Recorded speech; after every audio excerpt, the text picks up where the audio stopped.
एक बार की बात है, राजा अकबर व उनके प्रिय बीरबल के बीच कुछ मनमुटाव हो गया। इसके चलते राजा ने बीरबल को राज्य से दूर जाने की सजा दे दी। इस परिस्थिति में भी बीरबल ने हार न मानी और उन्होंने अन्य गांव जाकर वेश बदलकर खेती करना शुरू किया। अब वह एक किसान के रूप में अपना जीवन गुजारने लगे। शुरू में तो राजा अकबर के लिए सब कुछ सामान्य सा था, लेकिन कुछ ही दिन बीते थे कि राजा को अपनी गलती का एहसास होने लगा। वह अपनी दैनिक दिनचर्या में बीरबल को याद करने लगे थे। जब भी उनके समक्ष कोई मुश्किल परेशानी आती तो उन्हें बीरबल की कमी खूब खलती थी। एक दिन राजा अकबर से रहा न गया। उन्होंने अपने सेनापति को बुलाया और उन्हें बीरबल को ढूंढ लाने का आदेश दिया। राजा की आज्ञा अनुसार हर गांव, हर गली में बीरबल की खोज शुरू की गई। सभी सैनिकों ने हर एक कोना छान मारा, लेकिन वे बीरबल को ढूंढ न सके। राजा को जब इस बात की जानकारी मिली तो वे बड़े निराश हुए। अब बीरबल से मिलने की उनकी बेचैनी और बढ़ने लगी थी।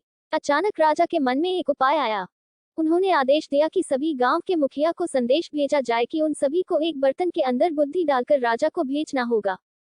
जो भी इस आदेश को पूरा नहीं करेगा, उसे इसके बदले एक बर्तन में हीरे जवाहरात भरकर राजा को भेजना पड़ेगा। सभी गांववासी राजा के इस अजीबोगरीब आदेश को सुनकर परेशान थे। सभी यह सोचकर हैरान थे कि बुद्धि को किस तरह एक बर्तन में भरा जाए। बुद्धि तो सभी के पास उपलब्ध थी, लेकिन उसे किस तरह एक बर्तन में डालना है, ये सोचकर सभी परेशानी में थे। ऐसा न कर पाने की अवस्था में उन्हें उसी बर्तन को कीमती हीरे जेवरों से भरना था, जो कि इससे भी बड़ी समस्या थी। वहीं जिस गांव में बीरबल एक सामान्य किसान का वेश बनाकर रह रहे थे, वहां भी राजा का यह आदेश चर्चा का विषय बना हुआ था।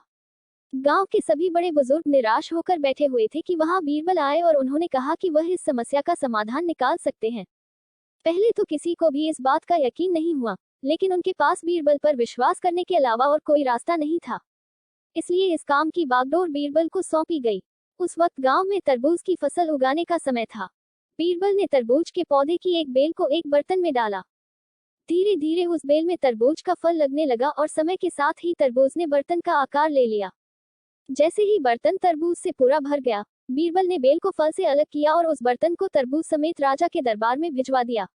साथ में ये संदेश भी भेज कि उस बर्तन के अंदर बुद्धि भरी है और राजा को बर्तन को बिना तोड़े ही बुद्धि को निकालना होगा।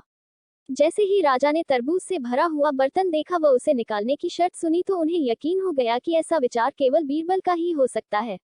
उन्होंने जल्दी से अपना घोड़ा मंगवाया और बीरबल को अपने साथ वापस लाने के लिए गांव की ओर चल दिए। कहानी से सीख। इस कहानी से हमें ये शिक्षा मिलती है कि हर मुश्किल सवाल का कोई ना कोई जवाब जरूर होता है।